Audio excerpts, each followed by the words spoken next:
Komisi Pemilihan Umum KPU membawa 2 saksi dan 1 ahli untuk memberikan keterangan dalam sidang perselisihan hasil pemilihan umum PHPU Pilpres 2024 di Mahkamah Konstitusi. Kedua saksi itu adalah Yudhistira Dwi Wardana Asnar, pengembang Sirekap ITB, dan Andre Putra Hermawan dari Pusdatin KPU.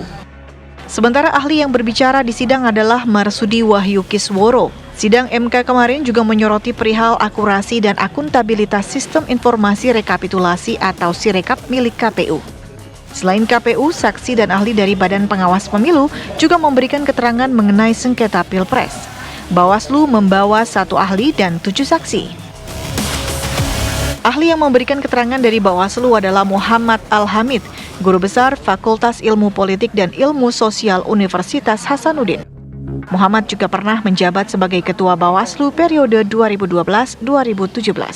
Tim TV One mengabarkan. Dan saksi fakta kami. Ya, kita tahu ada peraturan Bawaslu nomor 8 tahun 2022 tentang penyelesaian pelanggaran administratif, yaitu pelanggaran administrasi pemilu, kemudian pelanggaran administratif pemilu terstruktur, sistematis dan masif yang dilakukan oleh calon anggota DPR, DPD, DPD Provinsi, DPD Kabupaten Kota, dan pasangan calon presiden dan wakil presiden. Penyelesaian dugaan pelanggaran administrasi pemilu dan dugaan pelanggaran administrasi pemilu TSM dilaksanakan oleh Bawaslu dengan prinsip cepat, tidak memihak, tanpa biaya, dan dilakukan secara terbuka. Pembuat undang-undang dan masyarakat terlalu tinggi ekspektasinya kepada Badan Pengawas Pemilu dengan indikator seperti ini. Pertama, Bawaslu mengawasi seluruh tahapan pemilu, mengawasi persiapan, pelaksanaan, dan evaluasi. Yang kedua, Bawaslu menangani dugaan pelanggaran pemilu. Yang ketiga, Bawaslu menangani dan menyelesaikan sengketa proses pemilu. Yang keempat, Bawaslu menerima dan meneruskan kepada DKPP dugaan pelanggaran etik penyelenggara pemilu permanen, yaitu KPU dan Bawaslu, sampai tingkat kabupaten kota. Menangani dan memutus dugaan pelanggaran etik jajaran penyelenggara ad hoc. Yang kelima, Bawaslu menerima dan meneruskan dugaan pelanggaran lainnya terkait pemilu kepada lembaga atau instansi terkait. Atas kewenangan yang terlalu besar dalam undang-undang itu, Bawaslu RI sekarang ini sudah mencoba membuat sebuah regulasi yang kira-kira bisa menjadi daya dukung dalam rangka menjalankan peran-peran tersebut. Pemirsa, sidang PHPU di Mahkamah Konstitusi ini masih terus berjalan. Kemarin Sirekap ini menjadi sorotan. Dari sisi 01 dan juga 03 nampaknya banyak anomali-anomali yang masih juga dipertanyakan kepada KPU terkait Sirekap. Dan kemarin di sidang juga terlihat bahwa bagaimana akurasi dan juga akuntabilitas Sirekap ini dipertanyakan dalam sidang MK kemarin. Kita akan membahas mengenai hal ini dengan narasumber yang sudah hadir di studio. Di samping kanan saya sudah ada Bang Habibur Rahman, Wakil Ketua TKM Prabowo Gibran. Assalamualaikum. Selamat pagi, Bang Habib. Kemudian juga Bang Said Musyafi, Direktur Sengketa Proses Tim Hukum Nasional Amin. Assalamualaikum, selamat pagi Bang Said. Selamat pagi Bang Said. Pagi, assalamualaikum. Kemudian juga ada Mas Arief Budiman, Ketua KPU Pusat periode 2017 sampai dengan 2021. Selamat pagi Mas Arief. Selamat pagi Mas Arief, sehat ya? Oke, saya mau ke Bang Said dulu. Bang Said, banyak anomali dari 01 yang dipertanyakan terkait Sirekap ini. Apakah kemarin saksi dan juga ahli yang dihadirkan dalam sidang PHPU kemarin sudah cukup menjawab pertanyaan terkait Sirekap? Ya, masih banyak misteri yang belum terjawab karena gini. Mekanisme pembuktian dalam persidangan kemarin tidak menggunakan metode IT, tapi metodenya paparan. Jadi kami punya ahli memaparkan problem-problemnya dari developer dan dari ahli yang dibawa oleh KPU juga hanya sebatas memaparkan. Jadi menurut seharusnya kita IT dalam bentuk seperti? Nah, seharusnya dalam persidangan itu langsung aja kita konfrontasi dengan kita lakukan audit forensik bersama. Oh, oke. Itu jadi lebih clear apa yang menjadi sangkaan kita, apa yang menjadi jawaban mereka, itu sama-sama disaksikan dan menjadi fakta persidangan. Itu baru clear. Kalau menurut kita A, menurut mereka B, ya nggak akan ketemu. Tinggal majelis nanti bagaimana menilainya. Emang boleh Tapi langsung audit sebenarnya forensik di situ? Nah, itu yang sayangnya tidak dikabulkan ya sama majelis kemarin, karena menurut majelis nanti biar majelis yang menilai, dan itu hak prerogatif majelis lah untuk menilai apa yang menurut pendapat kami dan apa yang menurut jawaban dari ahli ataupun saksinya KPU gitu. Oke. Kalau masalah boleh atau enggak itu semua sebenarnya hak kewenangan di Mas Zahid, majelis. sebenarnya selisihnya itu atau paling tidak yang menjadi concern dari 01 itu yang perlu diaudit itu apa sih?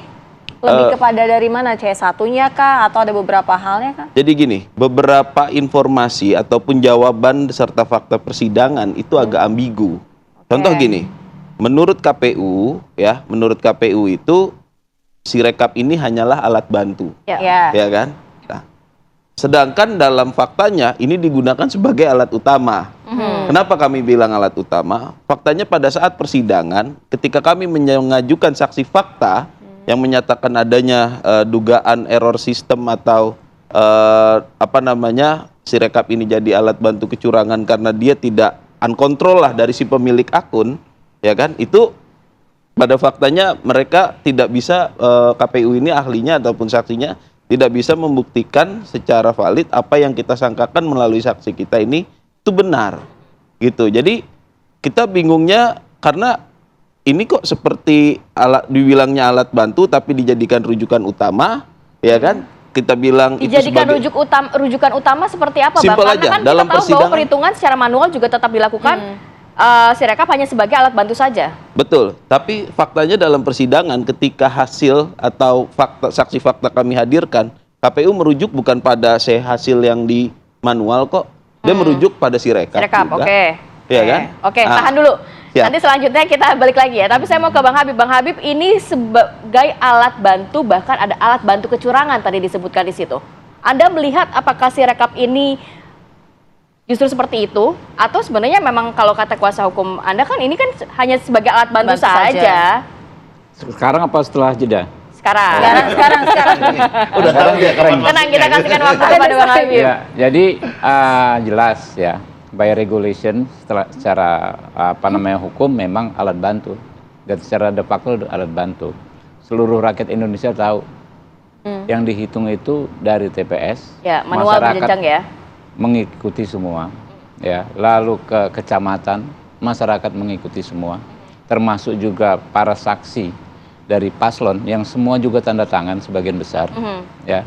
Bawaslu ada, pemantau ada, lalu di kabupaten, lalu di provinsi, lalu di RI, itu baik secara undang-undang, secara peraturan maupun secara faktual, memang itulah yang menjadikan acuan. Berbagai teknologi, bukan hanya Sirekap yang jadi alat bantu, quick count, ya, kemudian juga ada kawal pemilu yang diinisiasi oleh masyarakat sipil, ya. Seberapapun ilmiahnya, seberapapun sempurnanya, ya, seberapapun advance teknologinya, tetap kita abaikan. Kenapa? Kita kemarin nunggu sampai KPU RI mengetok, ya kan? Walaupun semua sudah punya data nih. Sebelum ketokan terakhir KPU tanggal berapa kemarin, tetap kita menunggu, ya kan ya? Makanya udah itu nggak perlu diberdebatkan, tapi itu hal kemarin yang kan ada simpel. juga yang menjadi concern adalah penambahan entry-nya itu. Jadi ada yang bilang katanya dari fraud itu kan karena entry itu. Ya, mau penambahan entry dikalikan entry di segala macam, ya kan ya? Yang jadi patokan tetap rekapitulasi Secara manual berjenjang. Ya. Kalaupun kita menanggapi protes, maka protes itu harus linier. Ya. Munculnya dari provinsi mana, Ya. dari gitu kabupaten mana, dari kecamatan mana, dari TPS mana. Nah itu ya yang diproses. Nanti Pak Arief bisa sampaikan ya. Sempurna, Sirekap jauh dari sempurna. Kami sendiri dalam konteks legislatif misalnya banyak juga masalah. Saya waktu buka Sirekap, nah, itu yang info pemilu ya Pak ya. Sebenarnya yang di website itu namanya info pemilu, bukan Sirekap ya. Info pemilu 2024. Ya, info pemilu. Kita nggak bisa tidur, Maria, 3 hari 3 malam karena lihat suara Habibur Rahman jauh banget. Iya kan ya. Jadi dari 02 juga melihat akurasi dan akuntabilitas Sirekap ini juga tidak begitu baik ya. Bukan persoalan, saya nggak mau bikin judgement. Tadi kan kalau toh, ya kan ya, quote non padahal tidak gitu loh. Kalau toh quote non tidak gitu kan ya. Tidak kalau toh buruk sekali Sirekap ini ya kan ya.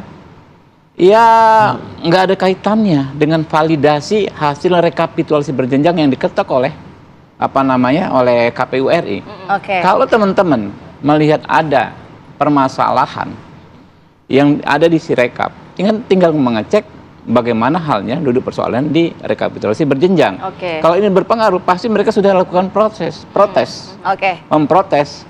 Mulai di kabupaten mana protesnya, mulai di kecamatan mana. Tapi Karena ini semua ada. ada saksi. Oke, ini Saksi ada. itu lengkap sekarang. Oke. Saksi lengkap. Saya yang mengawal rekapitulasi ini karena saya juga ada kepentingan sebagai caleg. Ya. Mulai dari TPS saya keliling, kemudian di kecamatan saya begadang berminggu-minggu, ya kan.